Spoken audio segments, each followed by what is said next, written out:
Continuando então agora, capítulo 21, né, falando aqui sobre quando Paulo, recapitulando, né, Paulo tinha entrado ali no templo para ele poder fazer a sua consagração, né? Lembra que o conselho que Tiago deu? Olha, existe 4 homens aqui com nós que eles fizeram um voto, né?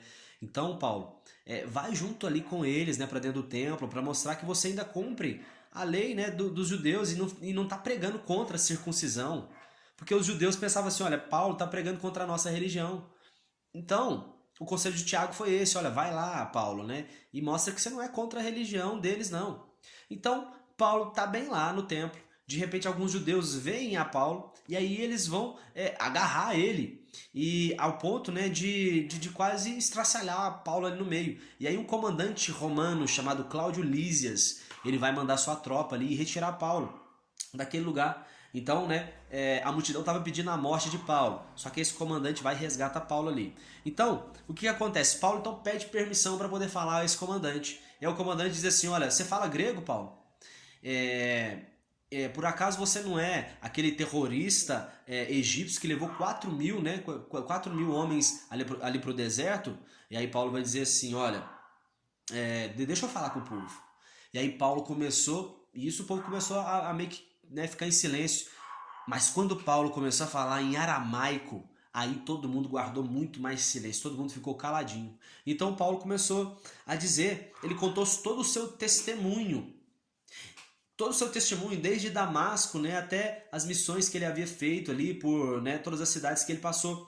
Então ele finaliza dizendo assim que o Senhor ordenou ele ir pregar aos gentios. Quando ele diz isso, aí o povo começa a gritar e começa a dizer assim, ó, tem que matar esse cara, que pregar para gentios do que nada, né? Eles já começam a escorraçar Paulo. Aí o que acontece? Você vai ver que o comandante agora, Cláudio Lísias, ele conduz Paulo a um interrogatório sobre chicotadas. Então, enquanto Paulo ele está sendo conduzido para passar por essas chicotadas, aí Paulo vai dizer assim, peraí, deixa eu falar para vocês. Por acaso a lei de vocês condena um homem, um cidadão romano, sem antes ouvir ele? E aí eles falam, opa, peraí. O comandante vai dizer o seguinte, você é um cidadão romano? Porque eu paguei muito caro para se tornar um cidadão romano. E Paulo vai dizer assim, pois é, mas eu o tenho por direito de nascimento. Então, aí eles vão se reunir ali agora no Sinédrio, né? Para poder apurar esses fatos, porque agora, tipo, Paulo já não era qualquer pessoa, era um cidadão romano ali falando. Então, Paulo vai dizer assim, olha, até hoje cumpriu o seu dever com toda a consciência. Então, quando ele fala isso, aí o sumo sacerdote vai ordenar que esbofeteie Paulo. Então, Paulo, quando ele toma uma bufetada ali no rosto, por dizer que cumpriu o dever com consciência, ele vai dizer assim, olha, parede caiada, né, sua parede caiada, ele amaldiçoa ali aquele soldado, e ele vai dizer assim, olha, gente, eu nem sabia que quem era o comandante, que Ananias era, olha, comandante, que Ananias era um sumo sacerdote, porque na palavra do Senhor está dito assim, olha, não falarás mal de uma autoridade do povo. E aí Paulo, ele vai, né, continuar a sua argumentação dizendo, né, primeiro ele pede desculpa, depois ele vai dizer assim, gente, Paulo já matutou assim, olha, eu conheço essa religião aqui, eu conheço os judeus. A metade do sinédrio aqui é composta de fariseus e a outra metade por saduceus. Então Paulo teve uma ideia, ele vai começar agora a falar uma coisa. Ele falou assim, ó, gente, eu estou sendo julgado, né, por causa da minha crença na ressurreição dos mortos. Pronto, ele dividiu o sinédrio. Por quê? Os saduceus não acreditavam na ressurreição dos mortos. Já os fariseus acreditavam. Então agora, um fariseu ele vai bradar dizendo assim, olha, esse homem aí não tem acusação nenhuma contra ele. Esse homem é um homem bom. Então, né, Paulo agora ele conseguiu o que ele queria. E aí houve um tumulto e o comandante Cláudio Lísias vai ordenar que Paulo seja retirado ali no meio deles. Então, na noite seguinte, olha só que coisa linda, o anjo do Senhor vai aparecer a Paulo encorajando ele, dizendo assim, olha, seja corajoso, Paulo, que eu preciso que você vá pregar, continuar testemunhando sobre Jesus em Jerusalém, como também em Roma. Então, acontece que alguns homens, né, 40 homens justamente, eles conspiraram ali para poder matar a Paulo, né? Enquanto Paulo estava sendo interrogado, ele já estava tramando para poder matar ele. Então, um sobrinho de Paulo, ele fica sabendo dessa trama. E aí o que acontece? Ele vai e conta para Paulo. Paulo então chega ali, né, para um dos carcereiros e vai dizer assim, olha, diga ali para o comandante Cláudio Lísias, porque Cláudio Lísias não estava vendo algum motivo para poder condenar a Paulo. E aí ele ordena, olha, vai lá e fala, deixa meu sobrinho ir até o Cláudio Lísias para contar para ele uma coisa que está acontecendo. Então o sobrinho de Paulo conta a Cláudio Lísias, né, sobre essa trama que estava para poder matar a Paulo. E aí Cláudio Lísias ele vai mandar Paulo para Cesareia. Então de Jerusalém Paulo vai para Cesareia.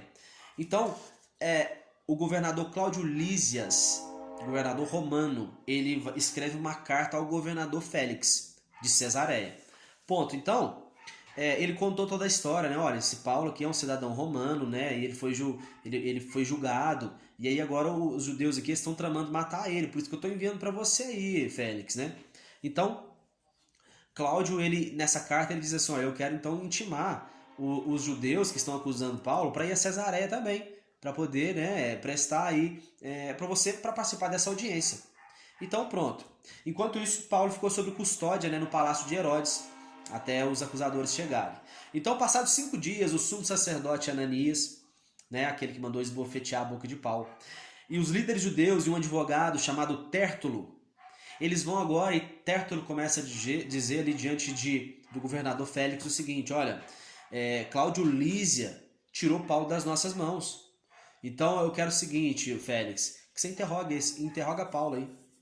Então, Paulo agora ele começa a falar em sua defesa. Félix começa a interrogar Paulo. Aí Paulo vai dizer o seguinte, olha, eu estava em Jerusalém, Félix, ele é excelentíssimo Félix, e aconteceu o seguinte, eu não estava fazendo nada de errado. Depois de ficar muitos anos fora de Jerusalém, eu voltei para lá com algumas ofertas, né, que eu fui levar ali para os meus irmãos e também para oferecer a Deus. Aí acontece que eu estava dentro do templo, me purificando, e aí vieram alguns judeus e disseram, né, e me agarraram. Tipo assim, fizeram algo contra mim sem eu dever nada. Então o que acontece? Agora esses homens que me acusaram aí dentro do templo, eles não estão nem aqui. Eu não estou entendendo nada, né, seu senhor governador. Então, pronto. Félix agora ele vai convocar então o comandante Cláudio Lísias. Aí, meu amigo, esse negócio começou a demorar. Porque agora Félix, governador de Cesareia, vai chamar Cláudio Lísias, que estava lá em Jerusalém. Aí vai passar vários dias, né, até Cláudio Lísias chegar lá em Cesareia. E aí Félix vai ir com sua esposa, que chamava Drúzila. Sua esposa chamava Drúzila e ela era judia. E ela ouviu falar sobre a fé que Paulo tinha em Jesus Cristo e queria ouvir ele. Então, Paulo começou a falar com eles, com a esposa de Félix e Félix, sobre justiça, domínio próprio e juízo vindouro. E aí Félix ficou apavorado e ele interrompe, olha, não quero nem... Não, tipo assim, Paulo, depois a gente conversa sobre isso. E aí, porque assim, na realidade, Félix ele estava esperando que Paulo oferecesse algum suborno para Félix, né? É isso que ele estava esperando, por isso que Félix queria sempre conversar com Paulo, esperando que ele o subornasse. Então, passaram-se 2 anos, e aí o que aconteceu? O Cláudio Lísias não foi para Cesareia, então o Félix venceu o seu mandato, né? Venceu o mandato do governador Félix, e ele foi sucedido por Pórcio Festo. Então agora, né, Félix deixou Paulo ali encarcerado, e agora quem estava se tornou governador era Pórcio Festo. Félix saiu da jogada agora. Então Festo em Jerusalém, ele foi para Jerusalém. O governador de Cesareia foi para Jerusalém. E aí ele visitou as autoridades dos judeus, né? E aí eles quiseram saber, ele quis saber sobre as acusações que eles tinham ali contra Paulo. Então Festo desceu de volta, ficou sabendo das acusações dos judeus contra Paulo. Ele volta a Cesareia com alguns líderes judeus. Então Festo propõe a Paulo a ser julgado por ele lá em Jerusalém. Só que Paulo diz assim, não, eu não quero não, eu quero ser julgado por César. E assim então eles levaram Paulo a César. Então, acontece que agora, lá em Cesareia, chegou o rei Agripa e Berenice, a esposa de Agripa, em visita de boas-vindas a Festo, né, que era o novo governador de Cesareia. Então Festo comenta sobre o caso de Paulo. Festo diz que os judeus apresentaram apenas algumas questões relativas à sua própria religião, sobre as quais eles discordavam. Festo também não estava vendo grandes coisas, né, nessas acusações dos judeus contra Paulo.